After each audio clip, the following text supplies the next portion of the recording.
यह एक उजाड़ और अंधेरी रात थी। स्ट्रीट लाइटें एक ही छाया के बिना सड़कों पर अपने बीम पर ध्यान केंद्रित कर रही थी। कोई भी सड़कों पर नहीं था। घड़ी में लगभग 3 बजे थे।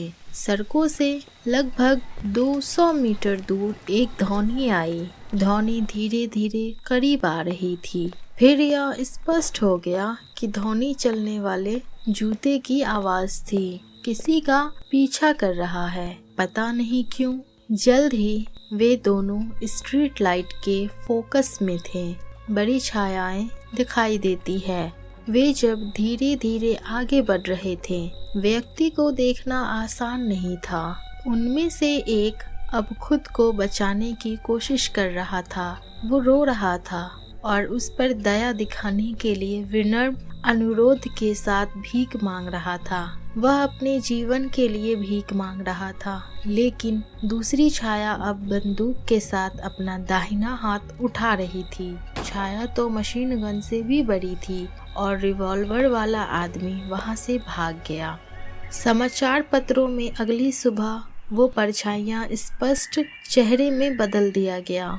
जिन्हें गोली लगी थी वो हेनरी बॉर्न था, जो एक शहर के एक बड़े उद्योगपति थे, और दूसरे में डगलस एक पेशेवर चोर था। अदालत की सुनवाई में उन्होंने बताया कि वो बॉर्न को मारने के लिए नहीं गया था, लेकिन जब चोरी के दौरान वो बॉर्न के बगल में पकड़ा गया तो बॉर्न ने उसे स्पष्ट रूप से देखा और पुलिस के पास जा रहा था, इस डर के कारण कि उसे जेल भेजा जाएगा। उसने बॉर्न का पीछा किया कि बॉर्न पुलिस तक नहीं पहुंच सके, और जब वो बॉर्न नहीं रुका तो डगलस को मजबूरन गोली चलानी पड़ी और भाग गया। उन्होंने ये भी स्वीकार किया कि उन्होंने जो कुछ भी किया है वो उनके डर के कारण था।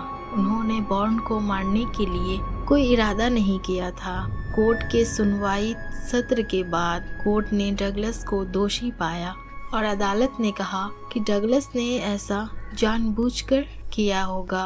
लेकिन जैसा कि उन्होंने शहर के एक बड़े व्यक्ति पर गोली चलाई थी और डगलस के कारण वो अस्पताल में है, और डगलस एक चोर भी है जो अवैध है, इसलिए उसे माफ नहीं किया जाएगा। उसे इसके लिए कड़ी सजा मिलनी चाहिए। डगलस को 4 साल की जेल की सजा का आदेश दिया गया था, जो उसके गृह नगर से 200 किलोमीटर दूर था, जहां उसकी पत्नी और बेटा रहते थे। वे दोनों निर्दोष थे और इस बात से अवगत नहीं थे कि डगलस एक चोर था, क्योंकि डगलस ने हमेशा उनसे कहा कि उसके पास दूसरे शहर में सेल्समैन की नौकरी है और जिसके कारण वो केवल साप्ताहिक घर आ रहे थे। लेकिन चोरी के बारे में पता होने के बाद उसकी पत्नी और बेटे दोनों ने डगलस से नफरत करना शुरू कर दिया और वे उससे मिलने के लिए जेल भी नहीं गए। पत्नी और बेटे को उससे मिलने में कोई दिलचस्पी नहीं है, क्योंकि उसने एक घिनौना काम किया है।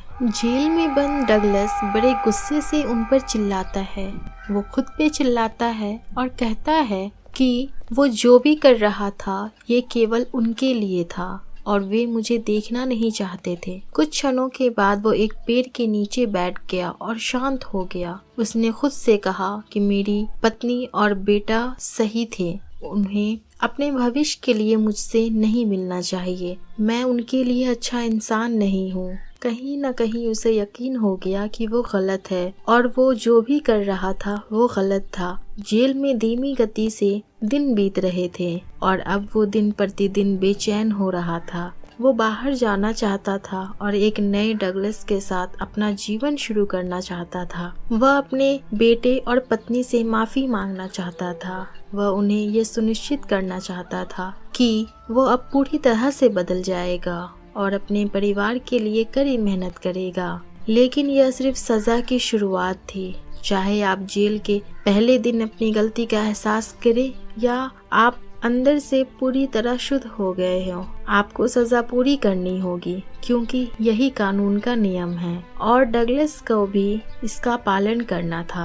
वह सोच रहा था कि अब वो पूरी तरह से अंदर से बदल गया है और वो जानता है कि वो फिर कभी कोई अपराध नहीं करेगा। लेकिन ये एहसास हो जाने के बाद भी इतनी लंबी सजा क्यों दी जा रही है? उसके लिए वहाँ रहना ज्यादा असहज और कठिन होता जा रहा था। वह प्रतिदिन अपनी हताशा का ग्राफ बढ़ा रहा था और वो अब गुस्से से जी रहा था। उनकी अभिव्यक्ति स्पष्ट रूप से जेल में रहने की उनकी मजबूरी को दर्शाता है। उन्हें उस माहौल में रहना पसंद नहीं था और वो पूरी तरह से पेशेंस खो चुका था। जेल एक ऐसी जगह है जहाँ कोई व्यक्ति अपनी इच्छा के अनुसार रहता है। उसे अधिकारियों द्वारा दिए गए कुछ काम करने होंगे, उसे अनुशासन में रहना होगा और सभी कैदियों के लिए बनाए गए नियमों का पालन करना होगा। जैसे जैसे दिन बीत रहा था उसे भी काम करने के लिए दिया गया। उसे वहाँ सभी के लिए भोजन बनाने का आदेश दिया गया। अब उन्हें उस टीम के साथ काम करना था जो दूसरों के लिए खाना बनाती है। तो डगलस को ये काम करना भी पसंद नहीं आया कि उन्हें किसी के द्वारा आदेश दिया जाए। वो उस जेल में भी रहना पसंद नहीं करता था जो पहले से ही अन्य कैदियों से भरा था। उसने उनसे कभी बात नहीं की। उन्होंने कभी भी वहाँ के बुजुर्गों पर ध्यान या सम्मान नहीं दिया क्योंकि उन्होंने हमेशा सोचा था कि वो उन सबसे बेहतर है।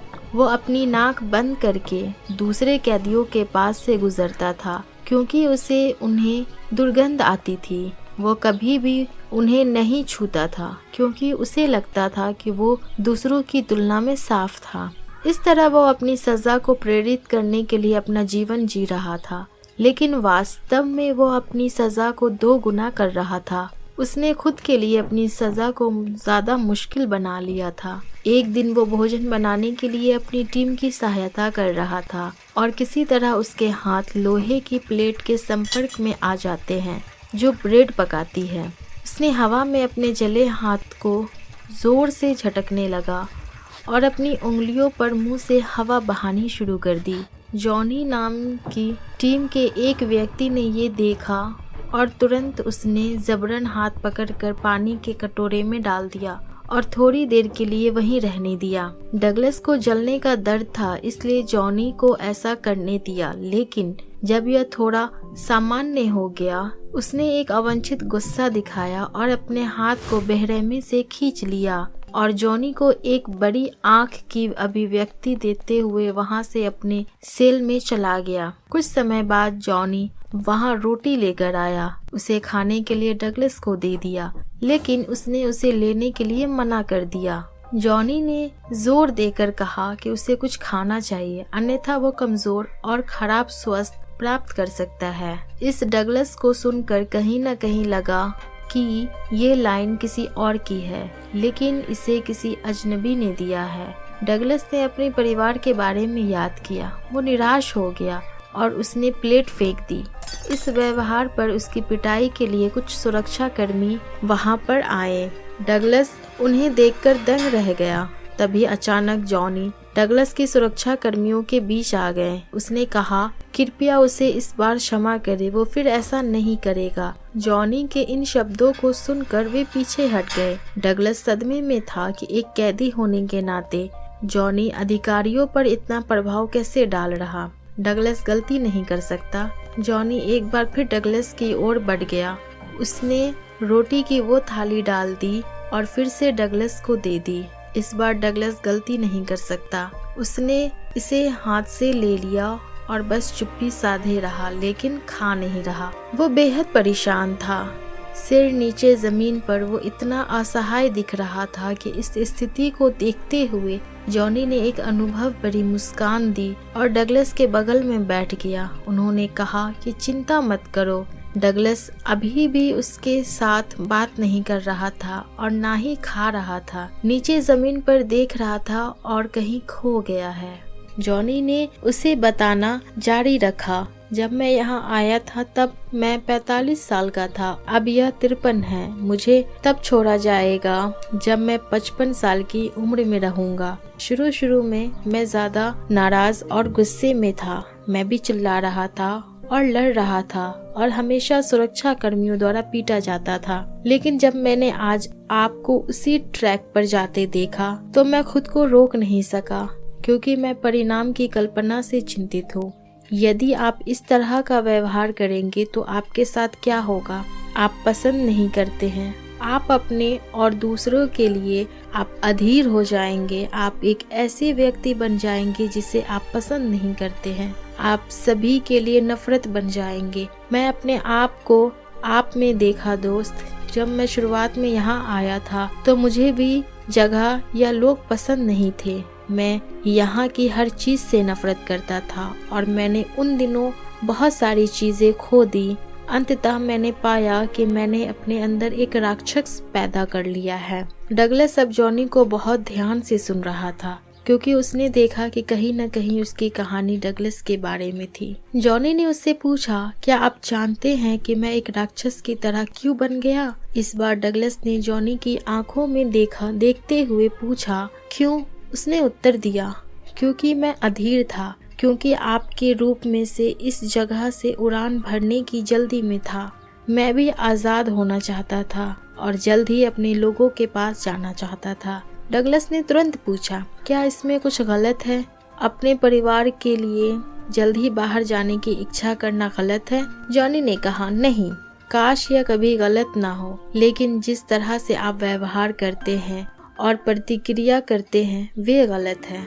लोगों को खुद से नीचा समझना, इन लोगों से नफरत करना या उनके विपरीत या एकाग्रता के बिना यहाँ काम करना गलत है, क्योंकि कुछ वर्षों के लिए ये सजा हमें जागरूक करने और हमारी सभी गलतियों के लिए सही है। अगर हम इस सजा को बेइज्जती या अवज्ञा करेंगे और हम अपना धैर्य खो देंगे तो हमें उन लोगों के लिए सही नहीं होगा जिन्हें हम प्यार करते और जिसके साथ हम बाकी जीवन को अच्छे तरीके से जीना चाहते हैं। अगर हम हमें दी गई सजा के लिए अपना धैर्य नहीं दिखाएंगे तो हम इसका सामना नहीं कर सकते।